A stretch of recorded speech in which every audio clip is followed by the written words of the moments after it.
That shed is illegal. Tear it down cheeking or pay $500 a day. HOA president, Belinda Thornberry, smug clipboard, $300 highlights, waved my city-approved permits in my face like garbage. City okayed it. HOA approved 4 months ago. Inspections passed. She lied. Rules changed. Tapping fake nails like a mob boss. That little 8x10 shed held everything left of my late wife Sarah. Her rose clippers, our Christmas ornaments, gloves still carrying her scent.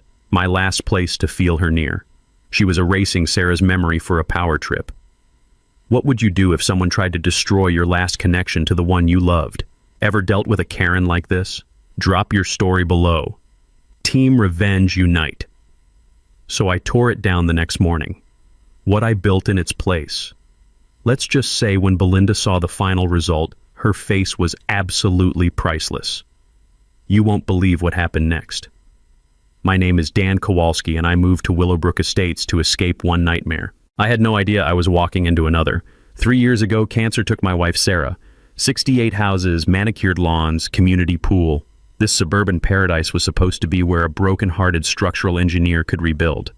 Sarah always wanted a garden workshop where she could teach neighborhood kids pottery. I bought the corner lot thinking I'd honor her memory, restore motorcycles, build furniture, maybe teach woodworking like she always encouraged. The smell of sawdust and motor oil became my therapy ritual every morning with coffee. So I built a simple 8x10 storage shed for her tools, rose clippers still sharp, clay pots stacked like prayers, work gloves carrying the ghost of lavender lotion. Her Christmas angels lived there too, ceramic faces watching over everything we'd built together. HOA architectural approvals, once granted in writing, create grandfathered protection under most state property laws. Save those approval emails, they're legal armor. I did everything right. Permits pulled, contractors licensed, HOA approval submitted 4 months early. Rodriguez, the city inspector, called it model compliance. Then Belinda Thornberry decided my grief was an eyesore. Picture a real estate Barbie. Blonde bob worth $300, designer athleisure at 9 a.m. BMW X, 5 shinier than her fake smile. She rules the neighborhood from her 4,200 square foot corner palace like a suburban dictator. Our first meeting was an ambush. I'm reading peacefully by the pool when she approaches, clipboard in hand like a weapon. Dan, sweetie, she coos with venom-laced honey. That adorable little shed is really impacting our property values. The architectural committee might need to revisit certain approvals. I showed her my permits and her own signed email approval. Her mask cracked instantly. Rules evolve, Dan. Some of us have serious investments to protect here. She glanced at my decade-old pickup with obvious disgust. Not everyone understands what maintaining standards means. The threat was crystal clear. Conform or get crushed. That evening, neighbor Chuck Rodriguez filled me in over beers. Brother, you just painted a target on your back. She's driven out 3 families in 2 years. Always finds violations, always has complaints. But the permits are ironclad, right? Should be. But Belinda's been HOA president 6 years running. She knows how to make life hell until people surrender. 2 weeks later, the harassment began. 7 a.m., gravel crunching under Inspector Rodriguez's truck. He climbed out with apologetic shoulders and tired eyes. Dan, I hate this. Someone reported your shed for setback violations and illegal square footage. I know it's bullshit, I signed off myself, but I have to re-inspect. Who called? Can't say officially, but he glanced toward Belinda's house. I get complaints from that address weekly. Last month, a basketball hoop was apparently a neighborhood safety hazard. 5-minute inspection, perfect measurements, valid permits. Rodriguez shook his head in disgust. Whoever's filing these false reports is wasting taxpayer money and harassing innocent residents. That night, standing beside Sarah's shed in the fading light, I felt something shift inside me. This wasn't about building codes or property aesthetics. This was about power, about a woman who saw a grieving widower as easy prey. The scent of evening roses mixed with motor oil from my garage, same combination Sarah loved during our weekend projects. I could almost hear her voice. Dan, some bullies only understand one language. Belinda Thornberry thought she was dealing with another broken old man who'd roll over and disappear. She had no idea she'd just declared war on a structural engineer with 30 years of building experience, intimate knowledge of municipal codes, and absolutely nothing left to lose. Her first mistake was thinking grief made me weak. Her second mistake was not knowing what engineers do when someone tries to tear down what we've built. The violation notice arrived on a Tuesday, certified mail with Belinda's signature flourishing across official HOA letterhead, like a declaration of war. Notice of covenant violation. Immediate compliance required, $500 fine, 30 days to remove unapproved exterior modifications. The same shed she'd approved 4 months earlier, now suddenly transformed into a neighborhood menace through the magic of bureaucratic gaslighting. I sat at my kitchen table reading her accusations while sipping coffee from Sarah's favorite mug, the ceramic one with "World's Best Gardener" painted in fading blue letters. The irony wasn't lost on me. Belinda was trying to erase the last physical space where Sarah's memory lived. That's when I remembered something my old law professor used to say during my engineering degree's required legal studies. Most people don't know that authorities can't just change their minds after you've relied on their approval. It's called estoppel, and it's your legal shield. I'd filed that knowledge away 30 years ago, never imagining I'd need it to protect my dead wife's garden tools. I spent that weekend in full engineer mode, spreading documents across my dining room table like battle plans. HOA covenants, state property law, municipal zoning codes. The smell of old paper and fresh coffee filling the house as I discovered something beautiful buried in Section 12.3 of the original covenant. Any structure approved by both city and HOA gained permanent protection against future rule changes. Grandfathered protection, ironclad and untouchable. Belinda had just handed me a legal sledgehammer, but as I researched deeper, cross-referencing property records with permit databases, my engineer's eye caught something else, something that made me smile for the first time since Sarah's funeral. Monday morning, I filed my own complaint with both city and HOA. Belinda's deck extension, built in 2017, never received permits from anyone. 400 square feet of unpermitted construction attached to the HOA president's house. Rodriguez called Tuesday, barely containing laughter. "Dan, you magnificent son of a bitch. That deck she's got? No permits, no inspections, no HOA approval. She's been signing off on everyone else's projects while sitting on the neighborhood's biggest code violation for 6 years." The sound of Rodriguez's delighted chuckling through my phone speaker mixed with the morning bird song outside.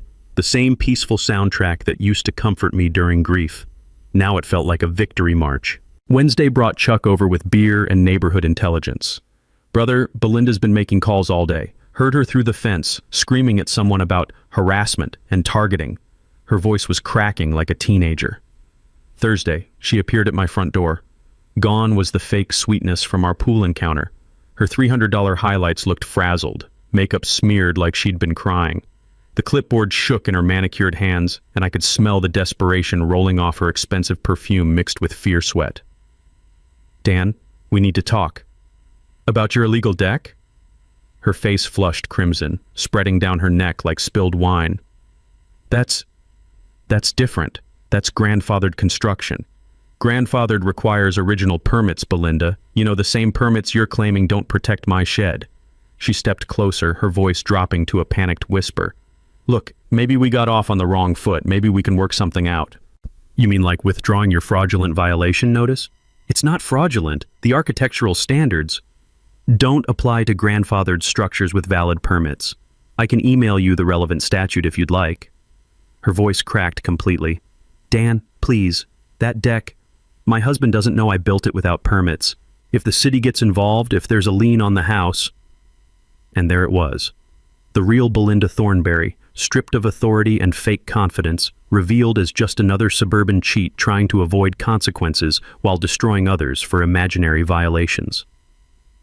"Here's what's going to happen," I said, my voice carrying the same calm authority I'd used on construction sites for 3 decades. "You're going to withdraw your violation notice by Friday. You're going to file proper permits for your deck, and you're going to leave me and my shed alone. And if I don't, then Rodriguez processes your violation the same way you wanted him to process mine. Fair is fair, right?" She left without another word, her BMW's engine revving like an angry hornet as she peeled rubber out of my driveway. Probably another HOA violation, come to think of it. Friday came and went, no withdrawal notice. Saturday morning, Chuck appeared at my fence line wearing a grin that could power Christmas lights. "Dan, you beautiful bastard, you gotta see this. Belinda called an emergency HOA board meeting for Monday night. She's not backing down, she's doubling down. Claiming your shed poses a security risk to neighborhood children and might be used for inappropriate activities." My coffee mug hit the deck with a ceramic crack that echoed across the backyard. Inappropriate activities, in a shed containing Christmas angels and rose clippers. She'd just escalated a property dispute into character assassination, suggesting I might be a danger to kids. That was her biggest mistake yet. Monday night's emergency HOA meeting felt like walking into an ambush designed by a suburban sociopath with a PowerPoint addiction. I expected maybe a dozen neighbors. Instead, I found 40-plus people crammed into the Willowbrook Community Center, the air thick with tension and the smell of burnt coffee from a machine that probably predated the neighborhood. Belinda had mobilized her army. She stood at the podium in a navy blazer that screamed, "Trustworthy authority figure," her blonde hair styled to perfection despite the weekend meltdown at my door. She'd recovered her fake confidence, but the tremor in her manicured hands betrayed the desperation underneath. "Ladies and gentlemen," she began with prosecutorial gravitas, "we're dealing with a resident who refuses to prioritize children's safety over personal convenience." The PowerPoint clicked to aerial photos of my property, clearly taken by drone without permission, another privacy violation I mentally cataloged for later. My innocent 8x10 shed looked positively menacing from 200 feet up, especially with Belinda's dramatic red arrows pointing at it like a target. This unsecured structure contains unknown materials and lacks basic safety protocols required for buildings accessible to neighborhood children.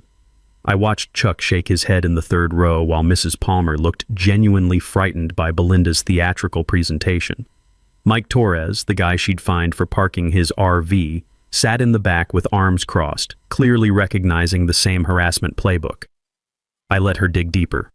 Furthermore, when board members attempted reasonable dialogue about community safety, this resident responded with threats of legal retaliation and personal attacks on long-serving volunteers. That's when I stood up, my engineer's training kicking in with measured calm. "Belinda, are you referring to when you came to my door begging me not to report your unpermitted deck to the city?" The fluorescent lights buzzed overhead in the sudden silence. Her face flushed scarlet. "That's completely out of context. I was attempting diplomatic resolution by offering to withdraw fraudulent charges in exchange for my silence about your code violations." "Mr. Kowalski, you're out of order," she snapped, her composure cracking like cheap veneer. "This meeting addresses your non-compliant structure, not baseless accusations." I pulled out my phone, opening the email I'd prepared like ammunition. "Would you prefer I read Rodriguez's inspection report on your deck? The one that lists 6 years of unpermitted construction violations?" The murmur that swept through the crowd sounded like hornets discovering their nest had been kicked. Phones emerged as neighbors started Googling property records in real time. But Belinda wasn't finished. She was just getting started. From her briefcase, she produced a thick manila folder that made my stomach drop. The smile returning to her face told me she'd been saving this moment. "I've filed formal complaints with 3 additional agencies regarding Mr. Kowalski's structure. The county health department is investigating potential environmental contamination from improperly stored materials. Environmental contamination from Christmas lights and garden tools.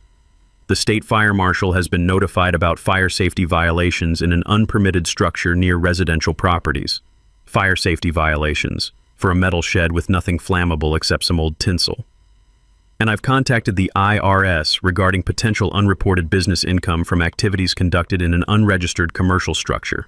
The room spun slightly as the full scope of her nuclear option hit me. She wasn't just trying to get my shed removed. She was attempting to destroy my life with a coordinated bureaucratic bombardment designed to bankrupt me with legal fees, even if I eventually won. The taste of copper filled my mouth as I realized how badly I'd underestimated her willingness to escalate. This wasn't petty HOA harassment anymore. This was systematic character assassination using the full power of government agencies. Chuck stood up, his voice shaking with anger.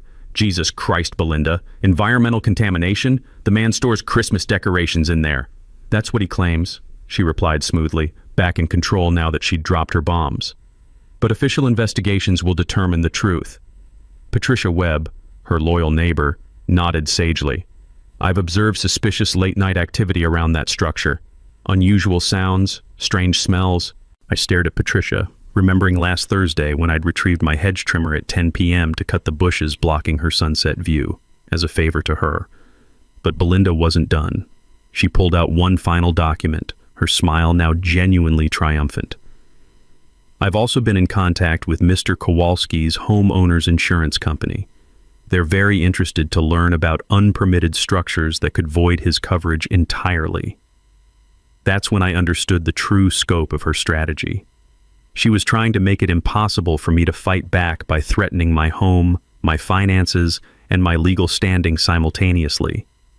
As the meeting dissolved into chaos, Belinda gathered her materials with the satisfied air of someone who'd just executed a perfect assassination. Walking to my truck under the parking lot's harsh security lights, I realized I'd been thinking too small. Belinda Thornberry wasn't just a neighborhood bully. She was a predator who used bureaucracy as a weapon, and I was about to become her biggest mistake. The bureaucratic blitzkrieg began at 6:47 a.m. with the sound of multiple trucks rumbling down Maple Drive like an occupying army. I watched from my kitchen window as a parade of government vehicles parked outside my house. County Health Department, State Fire Marshal, Building Code Enforcement, and one unmarked sedan that screamed federal authority. The smell of diesel exhaust mixed with my morning coffee created an oddly appropriate atmosphere for what felt like a coordinated raid on my Christmas decorations. Mr. Kowalski? The health department inspector looked like she'd rather be anywhere else on Earth. We're here about potential environmental contamination from hazardous materials storage. I walked her to my shed, opened the door, and watched her face cycle through confusion, embarrassment, and barely contained anger as she surveyed Sarah's clay pots, boxes of Christmas lights, and one bag of organic potting soil so old it had probably fossilized. Sir, the complaint mentioned chemical storage and unusual odors. I'm seeing garden tools. That's because someone filed a false report, I said, handing her photographs I'd prepared of every item in the shed. But you probably figured that out already. The fire marshal had a similar reaction to my alleged improperly stored flammable materials, which consisted of some old newspapers I used for wrapping Sarah's ceramic angels each winter. By noon, I'd watched 7 government employees waste their morning investigating claims so obviously fraudulent that several apologized before leaving. The building inspector actually shook his head in disgust as he climbed back into his truck. But the real show started when Rodriguez arrived for the electrical inspection. Dan, he called as he approached my shed. I need to document these alleged fire hazards from your electrical connections. What electrical connections? He stopped walking, clipboard frozen midair. The complaint says you've got unpermitted electrical work creating fire risks for neighboring properties. I pointed to my shed. Rodriguez, that building has no electricity, no outlets, no wiring, no connection to the grid. It's about as electrical as a cardboard box. His face went through several interesting color changes as he processed this information. Someone filed a complaint about electrical hazards in a building with no electricity? Gets better. Want to guess who filed it? That's when Rodriguez told me something that transformed my irritation into white-hot rage. Dan, I need to tell you about my conversation with Mrs. Thornberry yesterday. She didn't just file this complaint. She offered to pay for expedited inspections, cash money, $500 to have your property inspected immediately. The afternoon heat suddenly felt arctic as the implications hit me. She tried to bribe you? Oh, it gets so much better. Rodriguez's voice carried the tone of a man who'd seen too much corruption in small-town politics. When I explained that's not how city services work, she asked if there was any way to ensure thorough compliance enforcement for problem residents. Meaning? Meaning she wanted me to find violations whether they exist or not. She was asking me to manufacture code violations to force you out of your home. I stood there in my backyard, surrounded by Sarah's roses and the peaceful suburb we'd chosen for retirement, listening to a city inspector describe an attempt to corrupt municipal services for personal revenge. That's when my engineering brain shifted into a different mode entirely. For weeks, I'd been playing defense, responding to Belinda's attacks, documenting her lies, defending my legal shed against fraudulent complaints. But engineers don't just solve problems, we build solutions. And I just realized that Belinda Thornberry had handed me the blueprint for the most elegant solution of my career. Rodriguez, I need you to document everything she just told you. Every bribery attempt, every request for manufactured violations, every false complaint. Can you do that?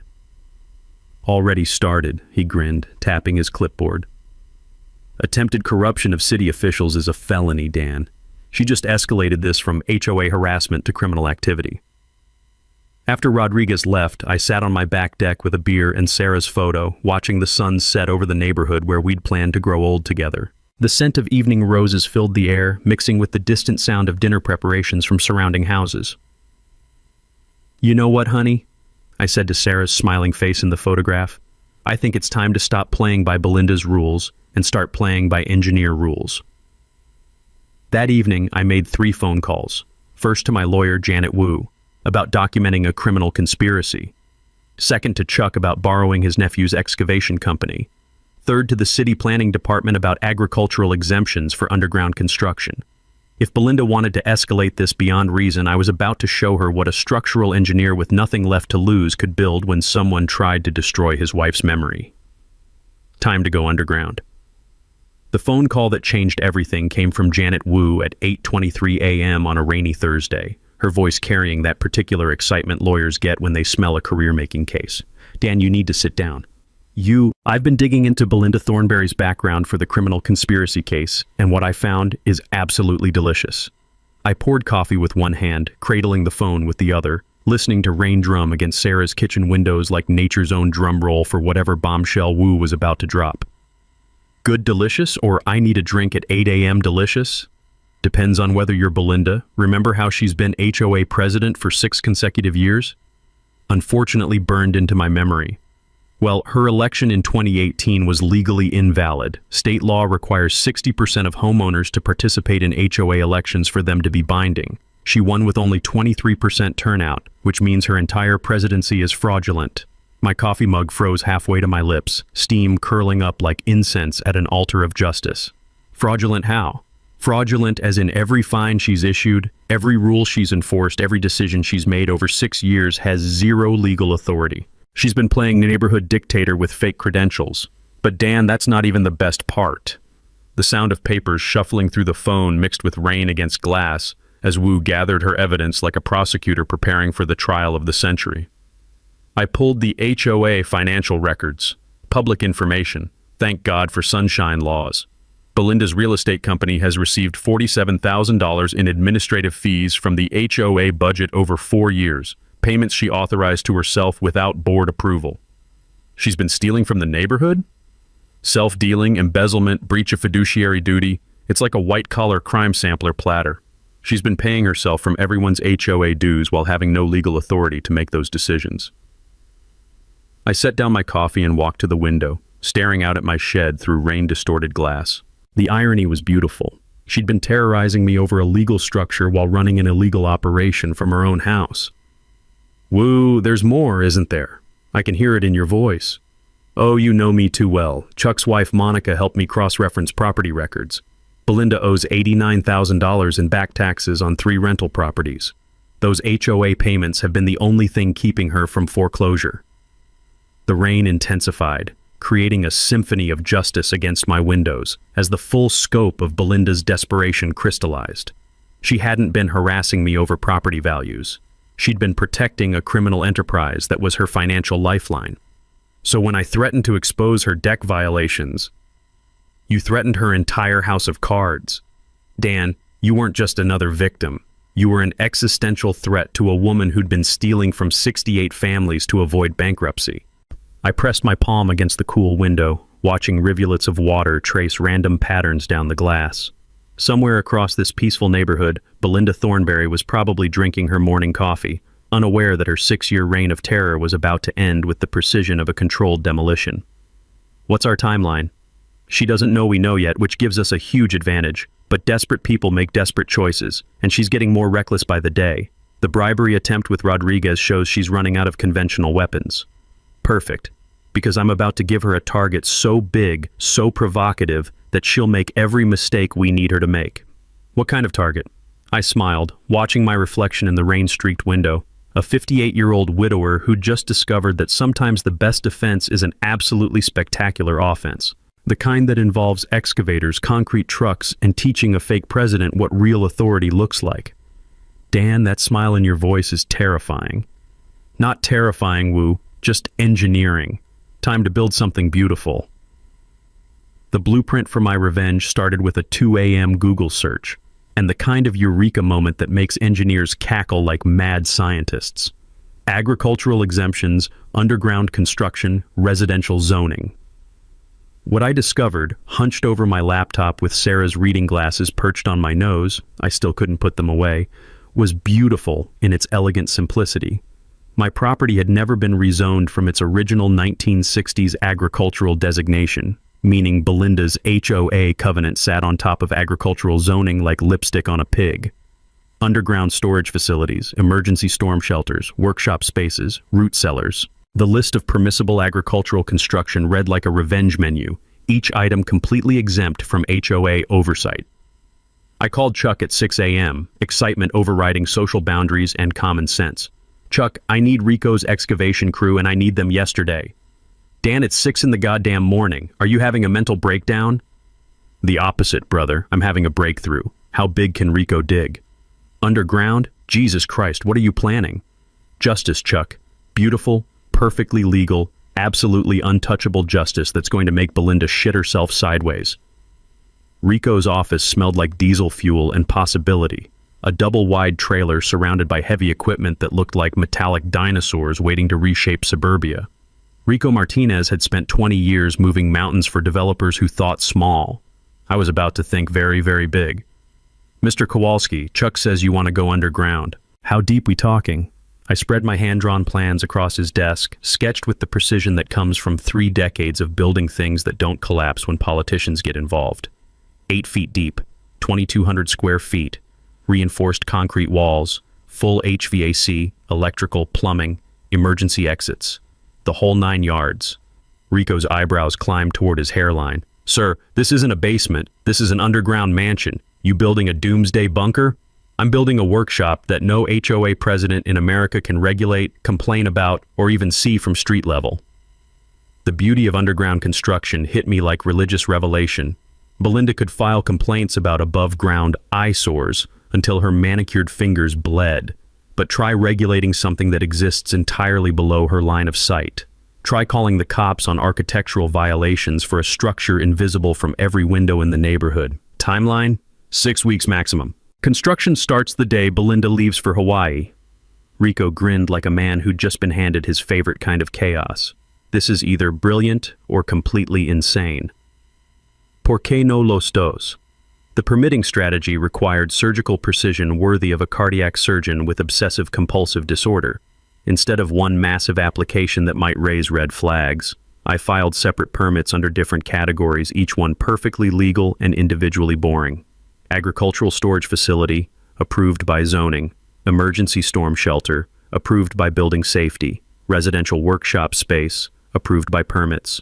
Utility expansion, approved by public works. Each permit landed on different desks, processed by different clerks, creating a paper trail so dispersed that no single bureaucrat saw the full scope of what I was building. Government efficiency working in my favor for once in my life. Chuck's wife Monica provided intelligence from City Hall like a suburban deep throat. Belinda's vacation is locked in, 3 weeks in Maui starting next Monday. Her flight lands at 6 p.m. on the 23rd. Perfect. Rico starts digging at 6 a.m. on the 24th.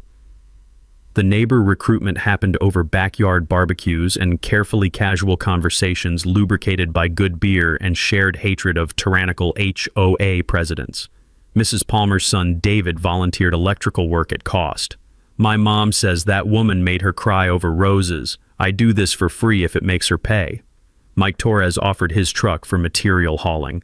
Belinda fined me for parking my RV on my own property. Whatever you're building, I'm in. Even Patricia Webb, Belinda's former surveillance network, quietly defected during a mailbox encounter that felt like a Cold War spy exchange. Dan, I owe you an apology. Belinda convinced me you were dangerous, that the neighborhood needed protection from you. Water under the bridge, Patricia, but maybe you can help me now. What do you need? Just keep watching, but this time, watch for our team. The technical challenges excited my engineering brain in ways I hadn't felt since designing my first bridge. Underground waterproofing required specialized membrane systems and French drain networks that would make Noah jealous. Ventilation demanded industrial-grade air circulation disguised as innocent landscaping features. But the most beautiful detail was the access system.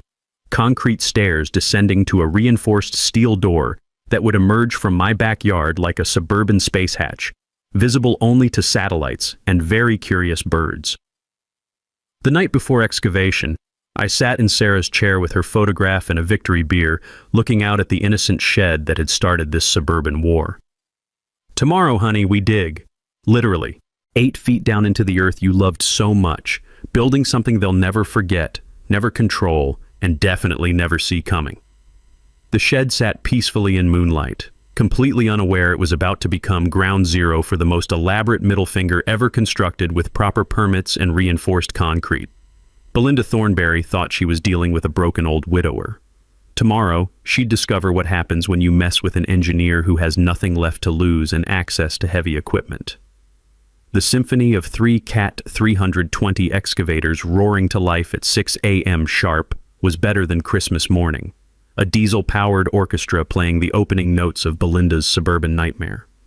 I stood on my back deck with coffee and Sarah's photo, watching Rico's crew maneuver 20 tons of steel precision into position. The lead excavator's bucket bit into earth with a satisfying crunch, lifting the first scoop of what would become 1,800 cubic yards of displaced suburbia. "This one's for you, honey," I whispered to Sarah's picture as hydraulic pistons hissed and diesel engines rumbled. "Time to dig our way to justice." The smell of diesel exhaust mixed with fresh earth as the excavators carved through my backyard with surgical precision. Rico had marked every utility line, every property boundary, every critical measurement with engineer-grade accuracy. Watching him operate that excavator was like watching Michelangelo sculpt David, if David required 8-foot-deep foundations and waterproof membrane systems. By 8 a.m., we had a crater that looked like a suburban asteroid impact. Chuck appeared at our fence line with coffee and donuts, grinning like he was watching the world's most expensive reality TV show. "Dan, I've lived here 8 years and this is better entertainment than cable. You're giving the whole neighborhood something to talk about besides Belinda's latest violation notices." Mrs. Palmer arrived with homemade cookies for the crew, her eyes sparkling with vicarious rebellion as she watched the excavators carve deeper into earth. "My husband built Seoul subway system. He would say your equipment very professional, very impressive operation." Day 3 brought the concrete trucks. 4 massive Kenworth mixers rolled down Maple Drive like a convoy of suburban conquest, each one carrying 9 cubic yards of reinforced concrete that would form the foundation of my underground fortress. The sound of hydraulic pumps and rotating drums created a mechanical symphony that probably violated every noise ordinance in the county, except we were starting at 7 a.m. sharp, perfectly legal construction hours. Rico directed the concrete pour with the precision of a conductor leading the New York Philharmonic. "Steady pour on the north wall, keep that aggregate moving. We get one shot at this foundation, people." The wet concrete smell filled the morning air as liquid stone flowed into carefully constructed forms, creating walls that would outlast Belinda's authority, her fake presidency, and probably her great-grandchildren's ability to remember her name. But that's when the long-distance harassment began. My phone rang at 10:17 a.m., Belinda calling from Hawaii, her voice carrying 3,000 miles of tropical fury mixed with Mai Tai desperation. "What the hell are you doing to my neighborhood?" "Building something beautiful, Belinda. How's your vacation?" "Don't you dare get cute with me. I can see the construction trucks from Google Earth. You're destroying property values with some kind of industrial facility." I watched concrete flow into forms while listening to her long-distance tantrum. "It's an agricultural workshop, fully permitted under existing zoning. Maybe you should have researched agricultural exemptions before declaring war on my shed." Day 5 escalated to bureaucratic bombardment coordinated from paradise. The building code enforcement truck pulled up just as we were setting steel reinforcement bars, number 5 rebar, in a grid pattern that could probably survive nuclear attack if properly motivated. The inspector climbed out looking apologetic and overwhelmed. "Sir, I've got complaints about unauthorized excavation, unpermitted concrete work, and alleged safety violations." Someone's been calling my office every day for the past week. I handed him my permit folder, now thick enough to stop small-caliber bullets, while Rico continued directing rebar placement with the methodical precision of someone who'd built parking structures in earthquake zones. Everything's documented, Inspector. Agricultural storage facility with emergency shelter provisions. Want to see the structural engineering reports? He spent 20 minutes reviewing paperwork that would make Pentagon contractors jealous, then shook his head in professional disgust. Sir, this is the most over-engineered residential project I've ever inspected. Whoever's filing these complaints is wasting taxpayer money. Day 7 brought sabotage that made Navy SEAL demolition look amateur. I discovered the damage at dawn. Construction fencing sliced with surgical precision, sand poured into concrete mixer engines with the efficiency of professional vandalism. But the most revealing detail was the timing. 3:17 a.m. local time, exactly 9:17 p.m. Hawaii time. Boss, Rico muttered, surveying $3,000 in equipment damage. I've built shopping centers in gang neighborhoods with less drama than your suburban paradise. That's when I implemented my counter strategy. Instead of just replacing damaged equipment, I called Detective Palmer and hired Martinez, retired military police who specialized in protecting construction sites from interested parties with destructive tendencies. You want me to babysit a hole in the ground? I want you to document criminal activity for prosecution. Someone's escalating from harassment to felony property destruction. Martinez set up surveillance like he was protecting Fort Knox, complete with night vision equipment and the kind of professional paranoia that makes criminals reconsider their life choices. Day 12 brought the most revealing attack. Coordinated neighborhood pressure funded from tropical paradise. 3 families received identical phone calls offering to cover legal fees for anyone willing to file construction complaints. The script was obvious: environmental concerns, property values, community safety, all copy-pasted from Belinda's harassment handbook. Janet Kim called me directly. Mr. Kowalski, Mrs. Thornberry offered to pay my lawyer bills if I'd sign a complaint against your construction project. What did you tell her? I told her my integrity wasn't for sale and hung up. But Dan? She's getting desperate. Really desperate. By day 15, my underground fortress had walls rising like a concrete cathedral, and Belinda's desperation had reached biblical proportions. The waterproofing phase began with industrial membrane systems that cost more than most people's cars, sheets of modified bitumen and synthetic rubber that would keep my workshop dry during nuclear winter, let alone suburban sprinkler systems. Rico's crew applied each layer with the reverence of monks illuminating manuscripts, knowing that one mistake would mean jackhammering through reinforced concrete to fix leaks. The smell of waterproofing compounds mixed with morning coffee as I watched my underground palace take shape. 16-inch thick walls, steel-reinforced ceiling rated for truck traffic, utility rough-ins that looked like the USS Enterprise's engineering section. Dan, this isn't a workshop, Chuck observed, watching electricians snake conduit through concrete forms. This is a command bunker disguised as a craft room. But Belinda wasn't admiring the craftsmanship from Hawaii. She was coordinating suburban warfare with the efficiency of a general planning D-Day. Day 16 brought environmental protesters, 3 college kids with misspelled signs about environmental destruction, who looked like they'd been hired through Craigslist and briefed through text messages. This illegal excavation is contaminating groundwater, their apparent leader shouted, reading from a script that mentioned industrial pollution and corporate greed. I approached with my permits and the patience of someone explaining physics to flat earthers. Ma'am, what industrial pollution are you protesting? Corporate entities destroying natural habitats for profit. I'm a retired widower building a woodworking shop to honor my deceased wife's memory. Which part of that sounds corporate? They packed up within minutes, looking embarrassed about their $50 per hour activism gig. Day 18 brought the electrical rough-in, miles of 12-gauge Romex cables snaking through concrete walls like copper arteries feeding a mechanical heart. David Palmer, Mrs. Palmer's electrician's son, worked with the precision of a surgeon installing pacemakers. Mr. Dan, your electrical system could power half the neighborhood. Why you need so much juice for woodworking? Because when you build something, David, you build it right the first time. No shortcuts, no compromises. The main electrical panel looked like mission control for the space shuttle. Enough circuits to handle every power tool ever manufactured, plus backup systems that would make hospital generators jealous. But the most beautiful phase was the HVAC installation. industrial fans capable of completely exchanging the underground air every 12 minutes, filtration systems that could handle sawdust or biological warfare with equal efficiency, climate control that would maintain perfect temperature and humidity regardless of surface weather. The sound of air circulation created a mechanical heartbeat that would soon become the soundtrack for neighborhood kids learning that wood could become anything their imagination demanded. Day 20 brought plumbing rough-in that looked like engineering porn. Copper and PEX lines delivering water pressure that could strip paint, waste systems capable of handling a small restaurant, emergency connections that would function during zombie apocalypse. Rico stood in the nearly completed space, hard hat tilted back, surveying our concrete cathedral with professional satisfaction. Boss, I've built foundations for 20-story buildings that weren't engineered this well. This workshop's going to outlast the pyramids. That's when Detective Palmer called with news that changed everything. Dan, we've been monitoring Mrs. Thornberry's phone activity from Hawaii. She's made 47 calls to various government agencies, filed complaints with 14 different departments, and attempted to bribe 3 separate city officials. How do you know about the bribery attempts? Because we've been recording her calls since the 3rd false report.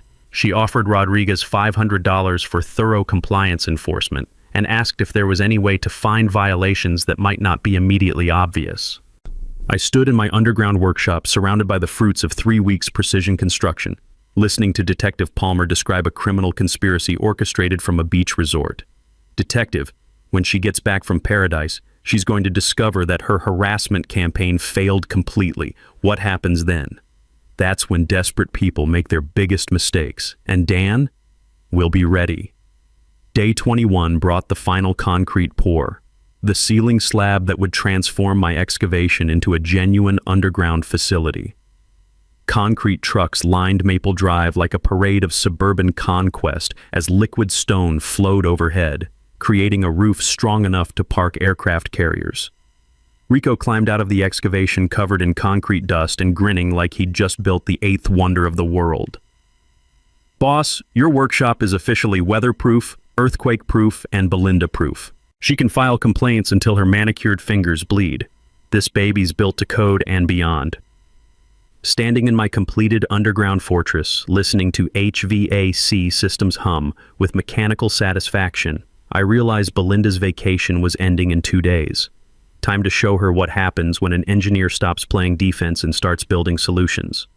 What happened next should be taught in law schools as a masterclass in how not to handle criminal investigations while surrounded by witnesses and recording equipment. I haven't filed any false reports, Belinda shrieked, her voice cracking like thin ice under the weight of 3 weeks' worth of documented lies.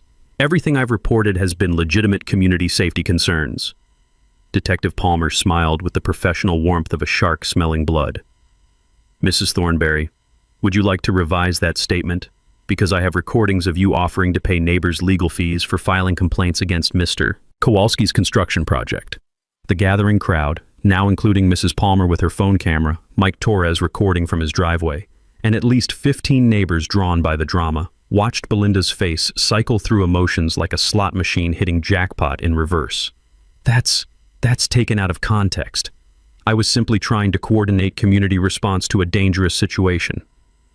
Rodriguez stepped forward with his construction inspection logs, the thick folder representing 3 weeks of methodical documentation that would make accountants weep with joy. Ma'am, which part of this construction poses a danger? The reinforced concrete that exceeds residential building standards by 200%, the professional HVAC system with triple redundancy safety features, or the emergency evacuation systems that surpass commercial building requirements? Chuck couldn't resist adding fuel to the beautiful fire. Belinda, the only dangerous thing around here is your mouth and whatever's left of your credibility. That's when she made the tactical error that transformed neighborhood drama into viral social media gold. Fine, you want to know the truth? Her voice carried across Maple Drive like a confession broadcast on suburban radio. I've been trying to get rid of Dan Kowalski since he moved here. He doesn't belong in this neighborhood. His property values are wrong, his truck is too old, and his dead wife's garden shed was an eyesore that needed to go. The silence that followed was so complete, you could hear lawn sprinklers 3 houses away. Mrs. Palmer's phone captured every word as Belinda continued her public self-immolation. I've worked too hard building this community's reputation to let some blue-collar nobody with PTSD and grief issues destroy what I've created. Chuck's jaw dropped. Mike Torres stopped recording to stare. Even Detective Palmer looked impressed by the spectacular nature of Belinda's professional suicide. But she wasn't finished. And yes, I've been president for 6 years without proper elections. Yes, I've paid my company from HOA funds. So what? Someone had to maintain standards while the rest of you lived like animals? Officer Martinez turned to Detective Palmer with an expression that suggested this was either the easiest arrest of his career or the most entertaining confession he'd witnessed in 20 years of police work. That's when I delivered my mic drop moment. Belinda, thank you for that comprehensive confession, but there's one thing you got wrong. She turned to me with the wild-eyed desperation of someone who'd just realized they'd been digging their own grave with their mouth. I'm not blue-collar. I'm a structural engineer who designed half the bridges in this county. My old truck is a classic I restored by hand. And that eyesore you destroyed? I gestured toward the underground entrance rising from my backyard like a concrete monument to persistence. It's been replaced by something that will outlast your fake authority, your criminal enterprise, and probably your memory in this neighborhood. The crowd's murmur of approval sounded like vindication with a suburban accent. Detective Palmer stepped forward with handcuffs and the kind of smile that suggests justice occasionally has a sense of humor. Belinda Thornberry, you're under arrest for filing false police reports, attempted bribery of city officials, embezzlement of HOA funds, and conspiracy to commit criminal harassment. As the handcuffs clicked shut, Belinda's final words echoed across the neighborhood with the poetry of perfect irony. This isn't over. I'll sue every one of you. My lawyer will destroy this whole neighborhood. Ma'am, Detective Palmer replied with professional courtesy, your lawyer is probably going to be very busy with your criminal defense. I'd recommend focusing on that. The crowd burst into applause as Belinda was escorted to the patrol car, her designer vacation outfit clashing beautifully with standard issue handcuffs. Chuck raised his coffee mug in salute. Dan, that was the most beautiful thing I've ever seen. Better than my wedding day. Mrs. Palmer approached with tears in her eyes and her phone still recording. Mr. Dan, you did what we all wanted to do for 6 years. Thank you for saving our neighborhood. As the police cars pulled away, carrying Belinda toward a future that included criminal trials and probably not much real estate success, I stood beside the entrance to my underground workshop. Sarah's final gift transformed into justice with reinforced concrete and proper permits. The smell of fresh morning air mixed with the lingering scent of Belinda's desperation and the sweet perfume of suburban victory. Rodriguez approached with his final inspection report and a grin that could power Christmas lights. Dan, your underground workshop officially passes all inspections. Welcome to your perfectly legal, absolutely untouchable, completely spite-proof new workspace. 3 months later, the sound of children's laughter echoing up from my underground workshop had become the neighborhood's favorite soundtrack. Saturday morning found me teaching woodworking basics to 12 kids from Willowbrook Estates, their eager faces illuminated by professional LED lighting that made my 2,200 square foot space feel like Santa's workshop designed by NASA engineers. The smell of fresh pine shavings mixed with the excited chatter of young voices, discovering that wood could become anything their imagination demanded. Mister? Dan, can you help me with this birdhouse? 8-year-old Emma Palmer held up her project with the pride of someone who'd just discovered fire. Her grandmother watched from the comfortable seating area I'd built along one wall, beaming with the satisfaction of watching her granddaughter learn from someone who understood both craftsmanship and patience. Looking good, Emma. Just remember what we practiced about measuring twice, cutting once. The transformation of our neighborhood had been remarkable. Chuck's wife, Monica, used her returned HOA fees, $1,200 from 6 years of fraudulent assessments, to plant the rose garden Sarah had always dreamed of building. Mrs. Palmer created a community vegetable garden that won the county's beautification award. Mike Torres finally parked his RV wherever he damn well pleased. The new HOA board, led by Chuck's reluctant but honest presidency, focused on actual community building instead of enforcement terrorism. Monthly meetings now featured potluck dinners and project planning sessions instead of violation hearings and character assassinations. Belinda's legal consequences had been swift and comprehensive. Federal charges for mail fraud, those official HOA documents, state charges for embezzlement and filing false reports, plus civil lawsuits from every neighbor she'd terrorized over 6 years. Her real estate license vanished faster than her BMW, repossessed along with her house when the IRS liens finally caught up with reality. Patricia Webb, her former surveillance coordinator, now served as the workshop's volunteer safety monitor and had become one of my most reliable allies in teaching kids the difference between power tools and actual power.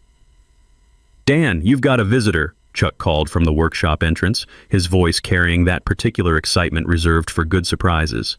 I looked up from helping Tommy Martinez learn proper sanding technique to see Janet Wu descending the concrete stairs, carrying a briefcase and wearing the smile of someone delivering excellent news. "Counselor, what brings you to my underground empire?" "Good news and better news. The good news is that Belinda's plea bargain was finalized yesterday. 18 months federal prison, full restitution to all HOA victims, and permanent prohibition from holding any homeowners association position. And the better news? 3 other neighborhoods have contacted me about hiring you as a consultant for HOA reform. Apparently, word travels fast about engineers who know how to handle suburban tyrants."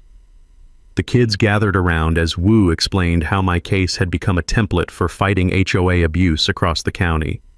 Emma Palmer raised her hand with the solemnity of someone asking the most important question in history. "Mr. Dan, are you famous now?" "Not famous, sweetheart. Just someone who learned that sometimes the best way to solve a problem is to build something beautiful." That evening, after the last young woodworker had been collected by proud parents carrying handmade treasures, I sat in Sarah's memorial corner of the workshop, her photo surrounded by the clay pots and tools that had started this whole adventure.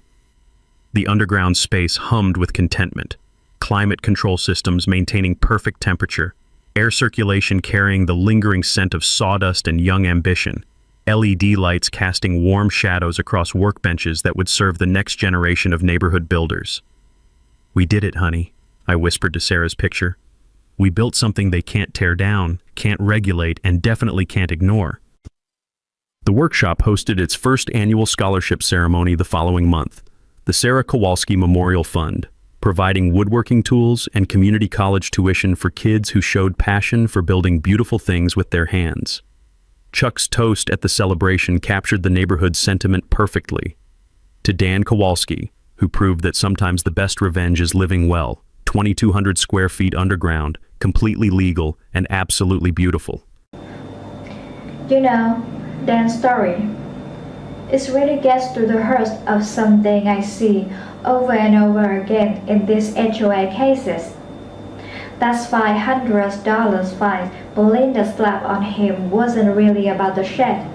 It was about testing him, seeing if he'd just run over and pay up like anyone else has been doing for 6 years. What strikes me about this whole thing is how methodical that was. Guy's an engineer, right? So when she came at him with fake authority and made up rules, he didn't get emotional. He got systematic. Started pulling permits, researching agricultural exemption, documenting everything she did. 2,200 square feet underground. Can you imagine Belinda's face when she got back from Hawaii and saw that concrete entrance rising up from his backyard? The thing is, people like Belinda, they count on you not knowing the rule better than they do. They count on you being too tired, too busy, too intimidated to fight back properly. But when someone actually takes the time to understand what they are dealing with, when they have the patience to build a real response instead of just getting angry, that changes everything. Have you ever dealt with someone in your HOA who thought the rule only applied to other people? I'd be curious to hear what's happened in your situation. And if that approach to handling this kind of thing resonates with you, well, there are a lot more stories like this one. Hit subscribe if you want to see how other people have handled HOA overreach in their neighborhoods. Sometimes the best response to a bully isn't the loudest one.